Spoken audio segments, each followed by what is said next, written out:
It was late afternoon when I pulled into the driveway of my new ranch, the sun casting long shadows across the sprawling fields.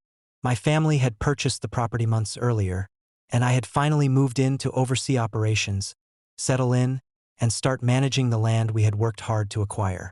I expected a quiet, uneventful day, but Karen Simmons, the HOA president, had other plans.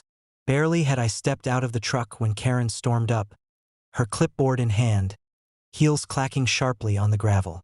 "You can't just move in," she shouted, voice high and shrill. "This is HOA property. You're violating every rule in the book."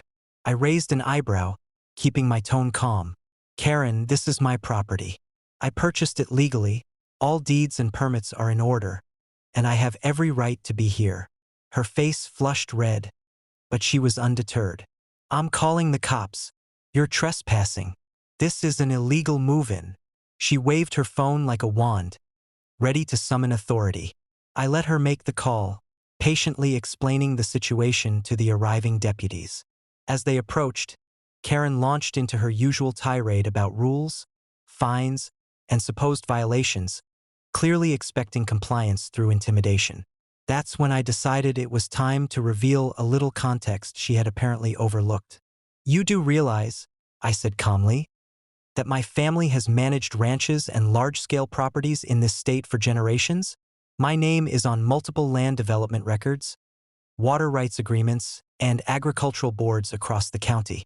I have overseen operations far larger than this entire HOA combined." Karen froze. Her eyes widened as recognition and disbelief set in. The deputies glanced at me, then at her, as the weight of my words settled. This wasn't just a new resident moving in. This was someone whose family and personal credentials dwarfed her little HOA authority. Someone who understood property rights, legal jurisdiction, and land management at a level she clearly couldn't comprehend. Her voice faltered. "But this is... I called the police." One of the deputies, trying not to chuckle, said gently, "Ma'am, the law is on his side. The property is legally his. There's nothing for us to enforce here."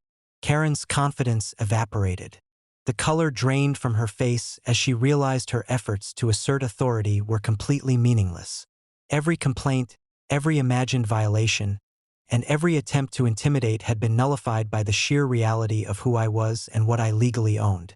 By the time she left, muttering about rules and community standards, the tension had dissipated.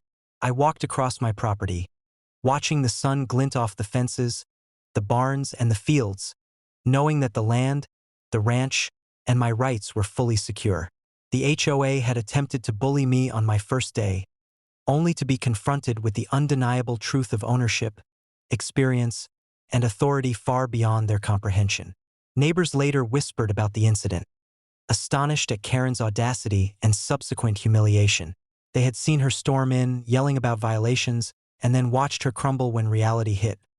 The person she had tried to intimidate wasn't just a resident. He was the owner, the operator, and a legitimate authority in the world of ranches and land management. The ranch was peaceful again. The fields stretched out, the lake shimmered, and the cabins stood quiet and secure. Karen had learned, in the most humbling way possible, that not all battles can be won with a clipboard and a phone.